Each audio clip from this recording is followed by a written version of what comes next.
Ladies and gentlemen, my name is Samara Navi, and I am the curator at Mahota Palace Museum. On behalf of our managing trustee and trustees, it is my honor to welcome you to the inaugural session of our distinguished lecture series.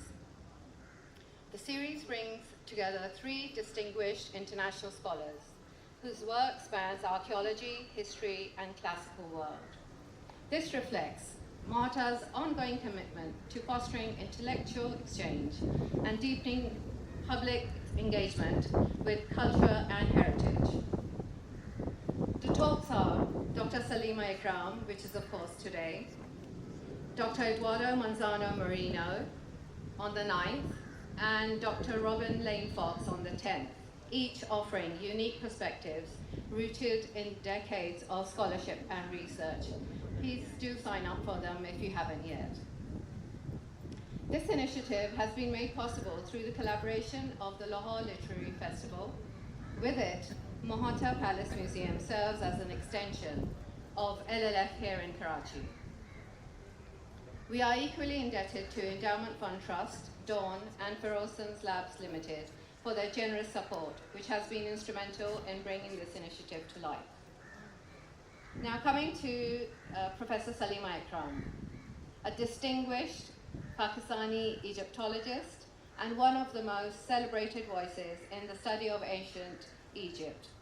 Born in Lahore, Professor Ikram's fascination with archaeology began in childhood and was nurtured through her studies in Bryn Mawr College and later at Cambridge, where she earned her MPhil and PhD in Egyptology and Museum Studies. She's a distinguished university professor of Egyptology at the American University in Cairo, extraordinary professor at Stellenbosch University, and a research fellow at the Smithsonian's Natural History Museum. Since 1986, she has worked extensively as an archaeologist in Egypt, Sudan, and Turkey. Professor Ikram is also a prolific author with numerous books and scholarly works to her credit. Her research and active media presence have brought Egyptology to global audiences through the National Geographic, BBC, Discovery Channel, Netflix, and more, including the acclaimed Secrets of the Saqqara Tomb. Her contributions have been recognized internationally. She is a fellow of the British Academy, a member of the American Academy of Arts and Sciences, and recipient of the Excellence in Research Award from the American University in Cairo. She is the embodiment of both scholarly excellence and cultural bridge building. Ladies and gentlemen, it is with great pleasure I welcome to the stage Professor Salima Ikram.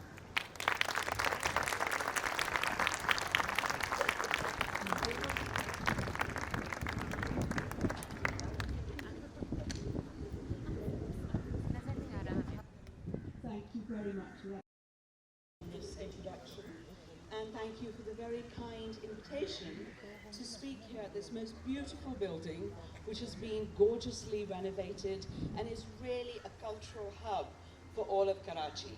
It's changed everything, I feel, because I haven't been here for many years, but seeing what you have achieved and accomplished here is fantastic.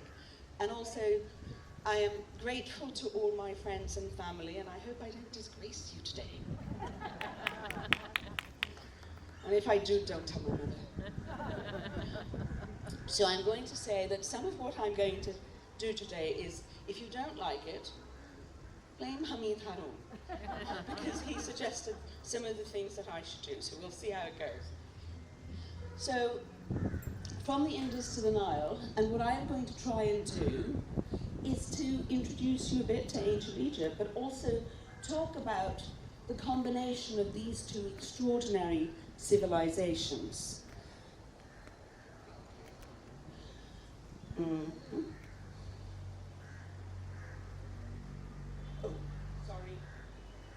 I live in the Bronze Age, this is challenging. Okay, so we are about 4,000 kilometers as the crow, if it is a direct crow and doesn't need to stop, would fly. So we're quite a long way from the center of ancient Egypt. But despite that, there have been several communications over the years where people have been coming and going between these two separately vast places.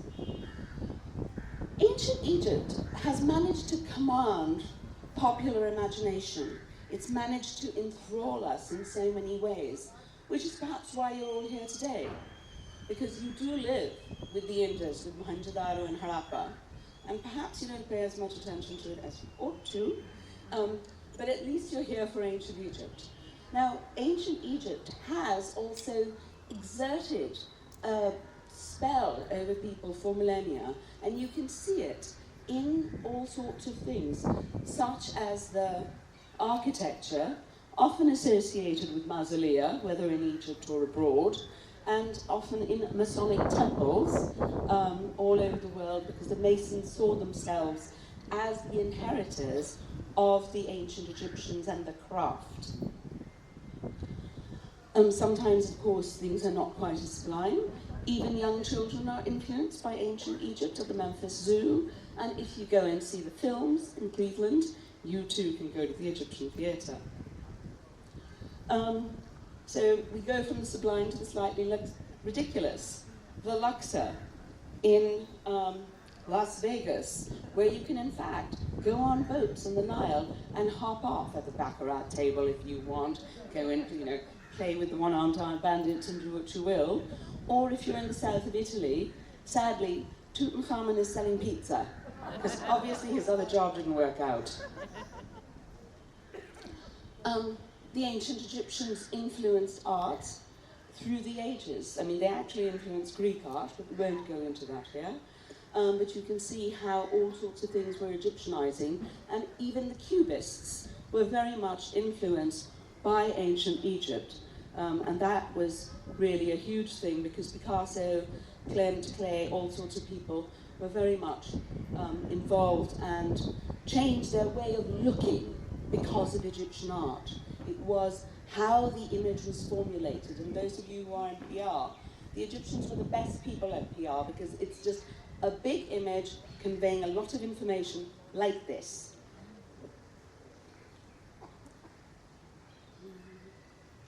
Of course, it's also influenced fashion.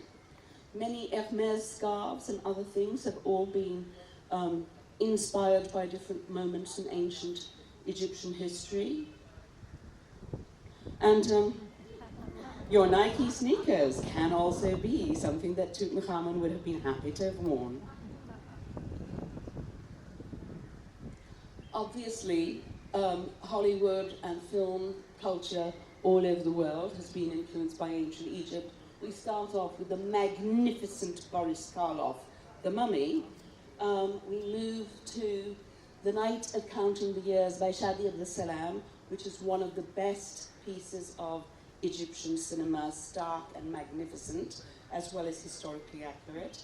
And then we get on to, The Mummy Returns and such. But if it gets my students in the door, then it's all to the good.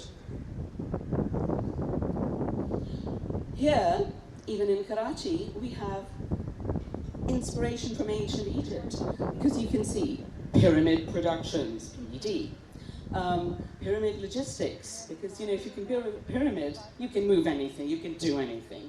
So even in here, the idea of ancient Egypt is something that has gripped popular imaginations and actually transformed how people see these things. Now, I was asked to also comment on how on earth did I get into this subject?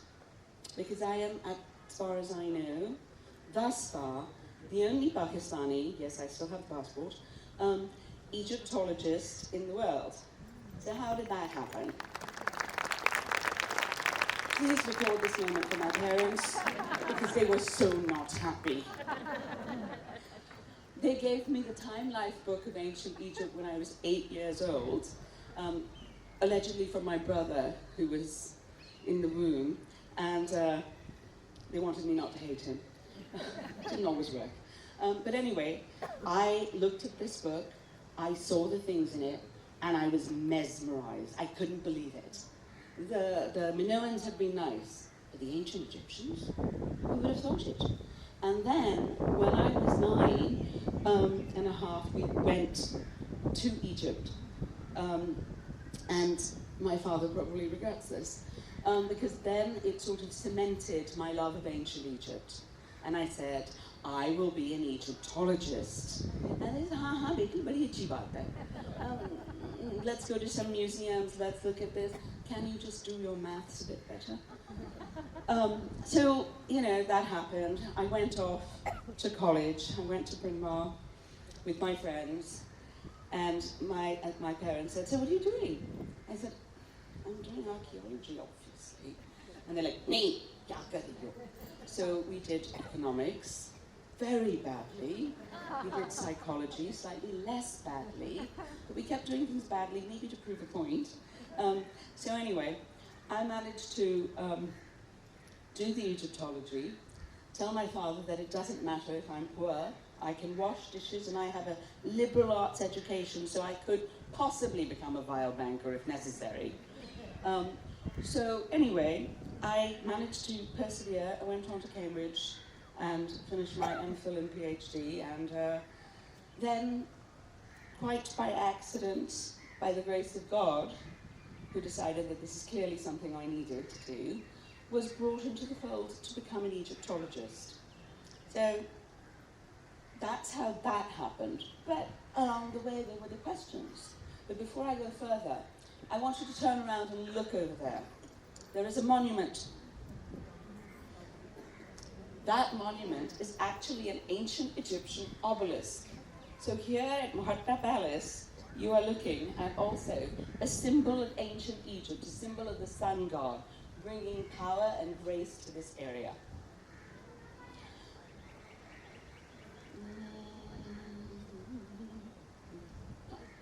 So, another reason, of course, that I fell in love with Egypt is it's amazing. This is the last surviving wonder of the ancient world. And we went to the Cairo Museum, the old museum, and at a request, I'm going to show you some images of the new museum at the end to tempt you to come to Egypt. But this museum is an extraordinary building. It was built in 1902, and it was the only museum at that time that had been purpose-built to be a museum for one single culture.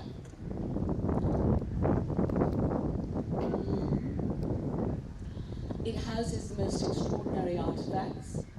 Now, that one has moved to the new museum, which is the Mask of Tutankhamun, but we have Rahotep and Nofret, who are the amazing images. When you look at them, I mean, if you're walking by, you think that they're real people, but they were carved in 2600 BC. The paint is all original, nothing has changed. But you also see some of the elements of Egyptian art, where Nofret is yellow because, as we know in Pakistan, stay inside, protect your skin, you need to be fair, otherwise how will you get married? So we have that, and of course Rahotep was manly and going outside and striding in the sun, so you have that as well. Now, of course people said to me, but why ancient Egypt? What's wrong with the Indus Valley? It's such an amazing civilization. And here in Pakistan, in fact, we are in the central part where we have at least 2 major sites and several other interesting ones. And of course it's a good question, and I was interested in it. But it is a bit difficult sometimes, although Harappa is wonderful. I mean, you look at this. We have urban planning, we have fantastic mud brick architecture, we have incredible water systems, sewage systems that nowadays we would die for. We are dying. But anyway, they had complex rituals. From Mohenjo-daro we can see we had social stratification. It is indeed a complex culture. And you can see all of this here.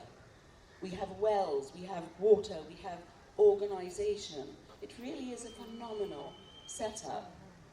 And in Egypt, of course, we also have some of the same. We have urban planning, not as good. We have water supplies. Not quite as good, but we have the Nile right there. We have quite complicated temples, which are very useful. Here we have pottery. And one thing to remember about the Indus Valley civilization, which is very curious, everything apart from the pots are small. Everything is miniaturized. I don't know why it is, and of course when we think about it, later on we go into Persian miniatures as well. Our cultures seem to shrink down. The Egyptians, on the contrary, go big. And that too is something that is part of their appeal. This is the largest pot we have, and probably the largest object from this culture, which is stands up to here. But otherwise, everything is teeny weeny. And if anyone comes up with an idea, that would be great to know. We have beautiful little model toys, we have things that, and are they toys? We always call them toys. But do they serve some other purpose? Were they things that were miniatures that were supposed to come to life and enliven an eternal verity? We also have games. And of course we know that the subcontinent is the home of chess. And one of the questions about contact, which I will get to in a minute, because we have these two civilizations, what was going on between them? But we also have something called Senet in ancient Egypt, which seems to be similar to these games that we have in Mohenjo-daro. It's worth thinking about as to what was going on. This is from Queen Nefertari's tomb. Now, again, what sculpture we have not that much from the Indus Valley civilization. The so-called mother goddess. Is it a mother goddess? At one point, any female figurine was called a mother goddess. Mother goddess, someone to help with healing rituals, someone fertility rituals, medical things, we don't know. And then the priest king. He looks important.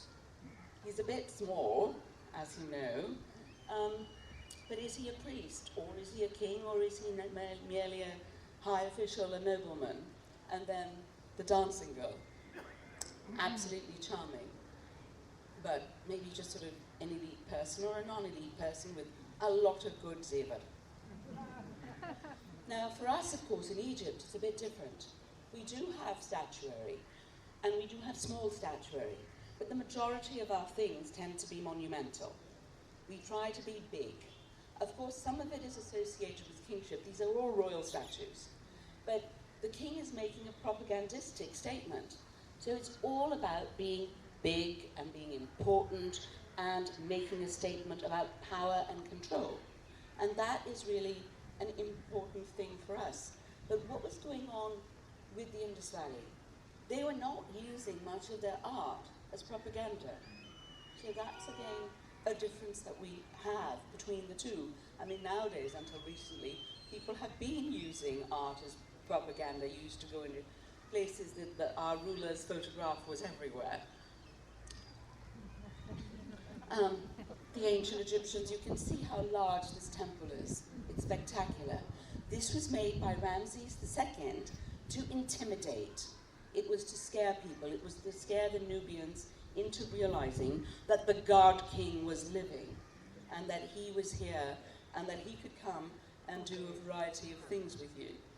So that gives you a very different idea of scale from what we have in the Indus Valley.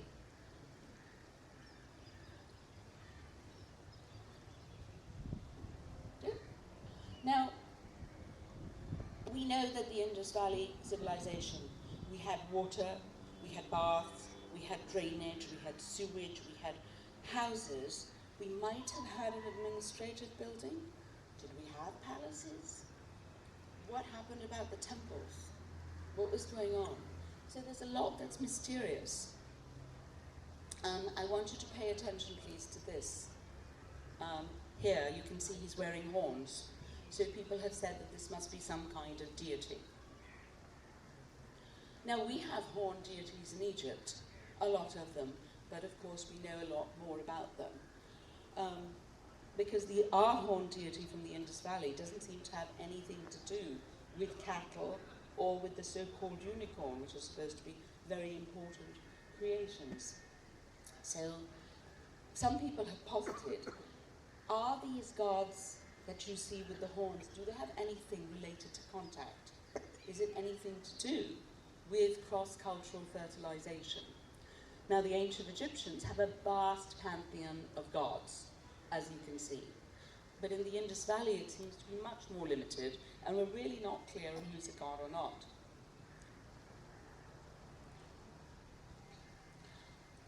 One thing that I'm sure both cultures had in common was their love of jewellery and gold work and lapidary. And this is something to keep in mind as we go forward. Because the gold work here, the stones that we have in Pakistan and this whole area are phenomenal. And you would think that they would be being traded. You would think there would be some sort of interchange going on. Now, one of the biggest challenges we have to understand our own history is the fact that the texts are undeciphered. There are people coming who are going to talk about potential decipherment, but we really don't have that much information. And that is where the problem lies. Because, of course, in Egypt, our texts were deciphered in 1822, but that's because we wound up with the Rosetta Stone. And here for the Indus, we have nothing that gives you two different languages. It's all only one language. So here we have the Demotic, the hieroglyphs in the Greek, which allowed in 1822 Champollion to decipher hieroglyphs, and also that was the first time that the ancient Egyptians spoke to us directly. We could hear their words, we could understand what they said, which is a phenomenon. So here we have two great civilizations divided. We have the Indus Valley, which actually, although it says 1300, it's really by 1900 most of it was done. Here in Egypt we went on a little bit longer, like 1,000+ years. But we have artistic production, large and small scale, smaller buildings, large buildings, town planning, basic town planning. And you're all literate, so I won't bore you. But there are commonalities as well. So what was going on? Was there any contact? Was there anything happening? Because yes, they're far away from one another, but that doesn't necessarily mean there wasn't contact. And as you might expect, capitalism is the way forward. It is something that rules the roost. And what we have is trade and exchange. And it is trade that has marked our contact initially. And of course, when you have trade, you have traders. And then you don't just trade things, you trade ideas, modes of thinking, whole philosophies even, if you will. So the most common thing that we have that has been traded, that is documented, is lapis lazuli. I don't know if Amin is still here or if he has fled, but the Guljis were, Mr. Gulji was very big on using lapis in all sorts of his art form. And for the ancient Egyptians, lapis was almost a sacred stone. Not just because it came from so far away, but also because of its color, blue and gold. The gold is the flesh of the gods. The blue, lapis lazuli, is the hair of the gods. And it comes, and blue is also a color that you see. Krishna is blue, Amen is blue, the Virgin Mary's robes are blue, because it is a color that is and isn't. The sky is blue, but you can't catch it. Water can be blue, but it cannot be contained. So it really is an extraordinary color, and it's also very difficult to get and to make. So we have trade with lapis lazuli from at least 4000 BC, from Afghanistan, but it comes not directly. It goes from here to there, to there, to there, and hops about with a variety of traders. And just to see, these are bracelets of Ramses II. Here you have some of the treasures of Tutankhamun, where you can see that lapis is the main thing that is used for the most sacred image, that of the scarab, symbol of rebirth and resurrection. Now, the lapis trade continued from 4000 onwards, and yet we don't have much else. One small carnelian bead with a bit of Indus writing has made its way to Mesopotamia and thence to Greece. That's it. So I have to tell you though, with archaeology though, everything I tell you now, a week from now, a turn of the spade, everything could change. So there we are. But here we also have, about 640 BC, there was a tomb that was carved. And I was working with my friend Ramadan on excavating.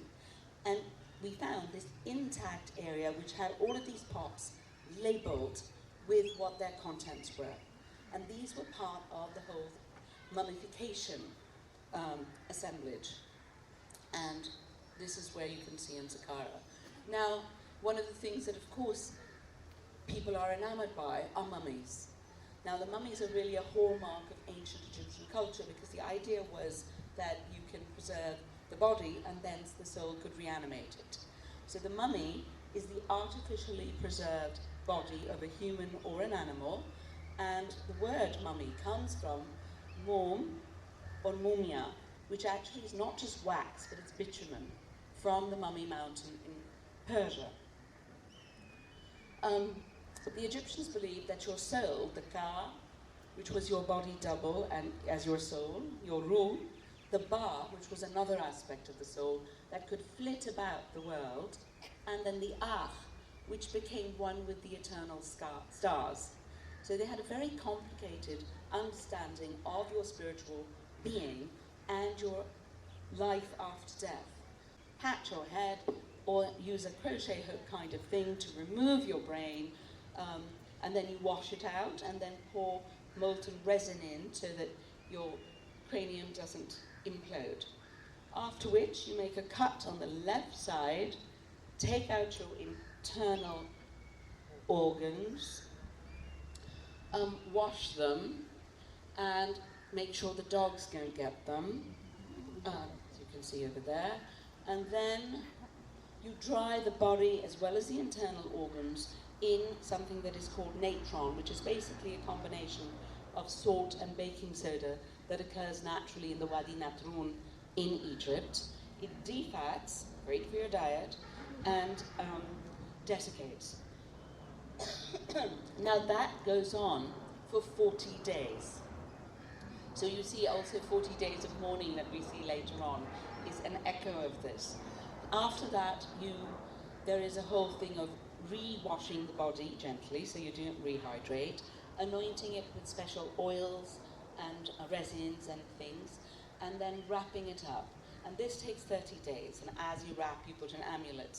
But while you're wrapping, you're also saying prayers. So what you do is create a physical protection as well as a metaphysical protection during the course of all of this.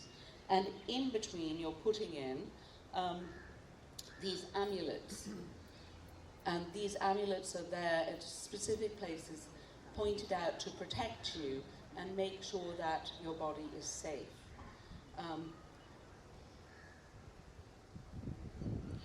To make sure your fingers and toes don't fall off, you have nice bits of gold, but it also shows that once you've been mummified, you've been transformed. From being a human being, you have become a divine creature. And the flesh of the gods is of gold. And then, of course, you have a mask placed over you for protection. Then you are put into a nest of coffins and then buried. Your internal organs are also mummified and placed in these jars, which are also put into the tomb near you. Now, one of the big questions we've had are what are these embalming materials? So what Ramadan excavated in that place where you had the little labels was fascinating for us because we thought, my God, now we might know. And so, of course, it's labeled in hieroglyphs, so you never know what the hell it means. But when they did gas spectrometry, gas chromatography, mass spectrometry, and other tests as well, they found that one of these materials seemed to have come, elemi, might have indeed come from the subcontinent. And that is extraordinary. You know, how did they know this resin existed, who was trading, and what was going on in between? So more science is needed because we might find that there is all kinds of connectivity between us. So some of you must be aware of the so-called Persian princess, who was a mummy found in Pakistan a while ago. I was invited also to examine it, and I thought, gosh, fake, which was also confirmed by our specialists here. And but it was quite interesting because some people said, contact between Egypt and Pakistan and India, and this is all about it. But in fact, I think this was someone trying to make a buck, and they had a Dorlingham Kindersley book about ancient worlds because the motifs they had chosen were really scattered from all over and gathered through. And she looked a little bit too obviously female, which doesn't happen when you're mummified. But I would like to push my friend Maha Khan Phillips's book when she has written about this. So it is a good read, and it does talk about all of this.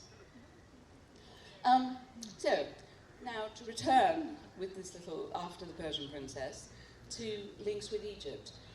What are the other links we have between these two great civilizations? And I have to say, from the Indus Valley time, nothing. But it is Alexander, so this is also a warm-up for Robin Lane Fox's talk that is coming up here. So Alexander the Great, as you all know, came through and wound up here. But this was not his first port of call. You have to remember that the Persians were a thorn in the heel of all of the Greeks. There was no Greece at the time. And in fact, Alexander decided enough of this already. And so he went off, managed to thrash the Persians at the Battle of Issus, and then he trotted down into Egypt where the Persians had been ruling, kicked them out, and we said, Ahlan wa sahlan, welcome, thank you so much. Hate Persians. And Alexander founded Alexandria, but also went off, this is Alexandria, went off to a very remote oasis, that of Siwa, where we have an oracle. And he was a canny lad, that boy. And also, he went to the oasis of Siwa, to the oracle of Amun, where he spent the night. And Amun, the god, spoke to him and said, "You are my son, and you should rule Egypt, and you will conquer the world." Now, also when he'd been in Macedon, he'd been told similar things from other gods, so it was nice to have that confirmation. And you see that's why he's shown with the horns of Amun, which is one of the symbols of the god. So, being on a major mission, he married a few people, did a few things, and marched off, ultimately coming into India. One portion of the army went into the Khyber Pass, the other went through Sawat. The final battle was fought at Jehlam, and although Alexander defeated Porus, his soldiers said, "Enough, let's go back home." And very sadly, Bucephalus died, the horse, who is a very important part of Alexander's story. Anyway, he died, and he is buried probably in Jalalpur Sharif. Now, some people think, and we had an exhibition here, I believe, or a conference, about the Kalash. Many people think that the Kalash are leftovers, people from Alexander's army, and certainly it is possible, though I think that when you look at their cultural heritage, their habits and so on, they might have been not Macedonians or Greeks, but they were part of the army, mercenaries, but from other parts, because when you look at their religious rituals, they don't fit with the Greek traditions. They fit with things that are from elsewhere. But it is a nice story for us, and they are a very much important part of our culture here. Anyway, Alexander died. There was a very undignified scuffle over his body, but his half-brother, possibly, Ptolemy I, managed to take Alexander and bury him in Egypt and started the Ptolemaic dynasty there. And this is when we wind up seeing a lot of interaction between our part of the world and Egypt. And a lot of it is focused thus far because we haven't excavated enough. And we know that there are probably a lot more things to find along the coast of the Red Sea. But at the site of Berenike, which was named, it was a city founded by Ptolemy II, named after his mother, Berenike. But he was very big on trade and exchange, and made the economies internationally thrive. He was bringing elephants in from southern parts of Africa, things from all over the world, and this is what the site looks like now. It's a very difficult place to excavate. There's a complicated system set up with several archaeologists, but here is where you're getting evidence. We are getting teak planks found here that were being used for buildings, also being used for boat building, as well as in architecture. Now we have teak, no one else has teak. So this shows you how this trade route was active. And now once you get the sea route, you see so much more contact. And we are a port city in Karachi. So you can see the importance of this, how it changes completely. Once you get boats that go along, ships that can do this, it completely changes the economy, world contact, cosmopolitanism, and so forth. We are getting ivory, precious stones, semi-precious stones from here. They weren't strangely bringing elephants. They brought elephants from Africa, which were very badly behaved. Our elephants are much better for warfare. We found pottery that was made here and taken there, and you can tell by the kind of soil out of which it is made. Some other pottery later on was made there, but in the same shapes of gharas and so on, that are not normal for Egypt or Greece or Rome, but they are from here. There was one big pot, or several, with peppercorns. Again, the spice trade. You know how the spice route has changed the economy in the world so much, and pepper, one of the most important spices. Now we also have the plan of the Isis temple here. There you go, located where it says A. And this is very important because recent work there has shown us all sorts of things. A stela with Hindu deities, which means that people probably from this part of the world had moved there, they were living there, they had set up a trading post there. We also found a Sanskrit inscription and dated to the time of the Emperor Marcus Julius Philippus. So the coin gave us the date, and then we have these inscriptions in Sanskrit with an inscription of Greek beneath it. So if it were the Indus Valley script in Greek, that would have been really helpful, but unbelievable in terms of time frame. We also had the head of an Egyptian god, Serapis, made of teak. Was it made here, or was it taken there and did artisans there carve it?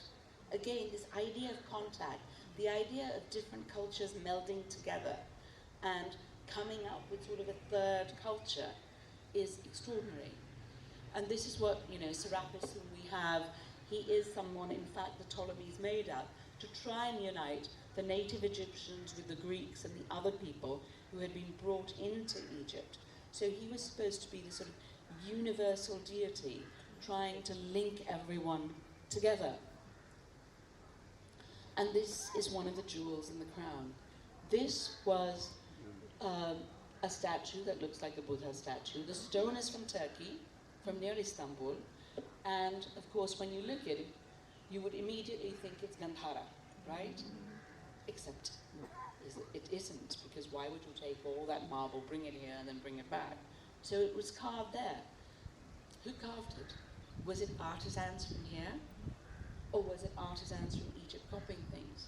Because we apparently are getting some information that there were some Buddhist types in Alexandria. So this whole idea.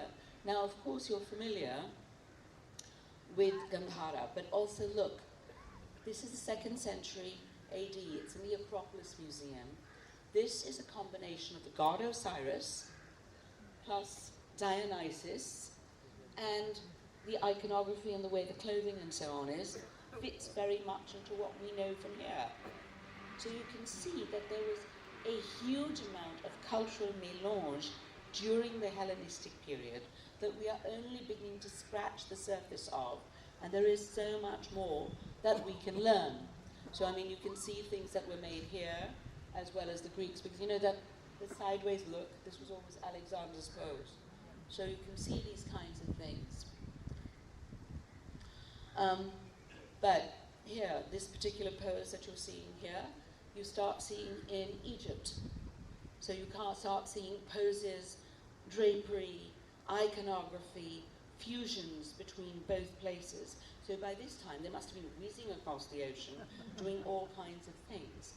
This was from Gandhara. This is an Egyptian funerary mask. And you can see, I mean, this is just one. There are hundreds, and you see how hairstyles, people talk about Roman hairstyles. I think they were being influenced by hair. I don't think they were just being made up by some Roman coiffeur. I think there was a lot more cross-pollination going on.